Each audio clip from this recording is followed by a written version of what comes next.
it's Diane, and this is Di's Health Hunt.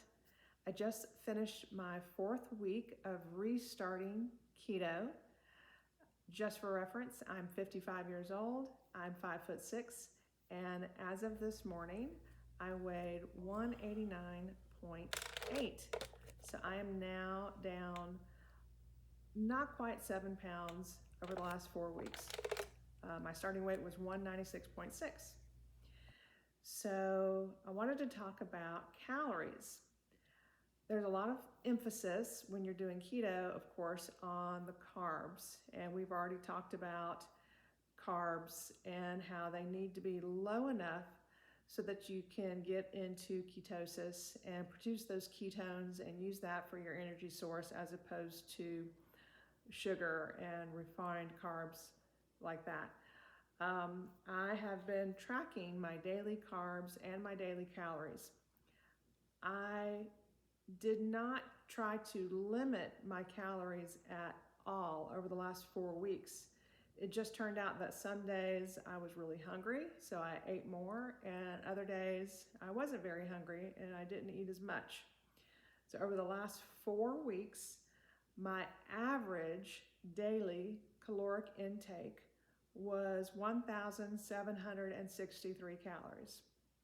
My highest calorie day was 2,508, and my lowest calorie day was 1,128.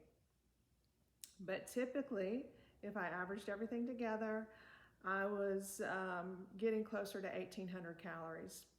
My average carb daily intake averaged out over the last 4 weeks ended up being 38 total. Remember, count your total carbs, not your net carbs, for my daily.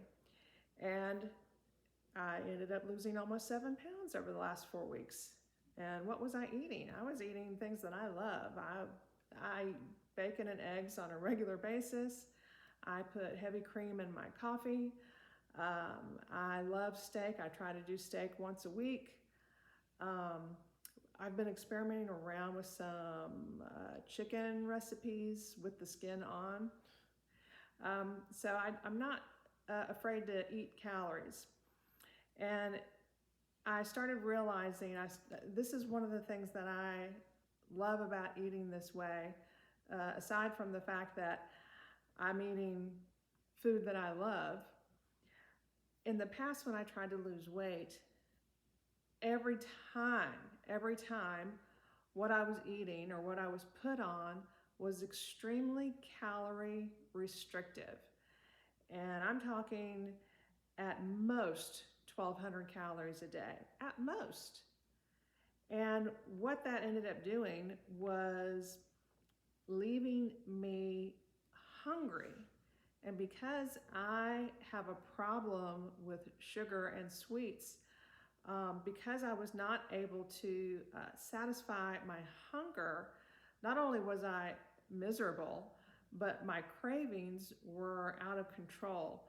And it was impossible for me to maintain that for very long, long enough so that I could lose the weight that I needed without going off, because I was hungry, I was irritable, and I just wasn't happy eating that way. And no matter what you decide to do in order to try to get healthy again, it has to be something that you can reasonably maintain. So are calories important on keto? I'm going to say right now, for the most part, no. Of course, if you are eating 3,000 calories every single day, unless you are extremely active, that might be an issue. But I think it would be extremely difficult to eat almost 3,000 calories a day when you're eating keto, because the things that you're eating are extremely satiating. I'm eating a lot of beef and eggs and bacon. And yes, I'm having some vegetable in there too.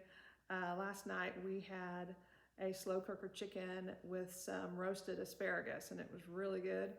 And we all ate it, my kids too. except for I put their chicken over a little bed of rice, and I just didn't have the rice. But it's really, you can make yourself physically ill trying to overeat on ribeye steak. And then you stay full for a really, really long time. So I don't really worry about calories. On days that I'm hungry, I'm eating. I eat. So that's my body clearly telling me that I'm deficient in something and that I'm needing to eat more. And on days that I am not hungry, I don't eat that much. But I never walk around feeling deprived. And that's the beauty of keto. It's not a deprivation. You're not starving. And that is, to me, what is important about finding success on any way of trying to get healthy again. It has to be satisfying because it's got to be able to be maintained over the long haul. So that's my 4-week update. I'm down almost 7 pounds, and I'm really pleased with that. And starting this week, this is the first day of week 5. On those days where I'm not really feeling very hungry, I may try to shorten my eating window. Most of you have probably heard of intermittent fasting. I didn't want to do that at all for the first 4 weeks. I just wanted to just do straight up keto. I was eating 3 meals a day. But now that I'm past the first month, on days that I'm not really hungry, I'm going to incorporate some intermittent fasting. Nothing major, probably 16 to 18 hour fast, somewhere in there. And I'll track that as well and see how that goes for the next 4 weeks. So that's it for today. That's my update, and I appreciate you following along. And I strongly encourage anybody out there, especially you middle-aged ladies, because that's really who I'm trying to reach. If you've gotten to a point in your life where you have just given up and you feel like, what's the point? I've tried and failed so many times over the years, nothing's going to work. I encourage you to give keto a try.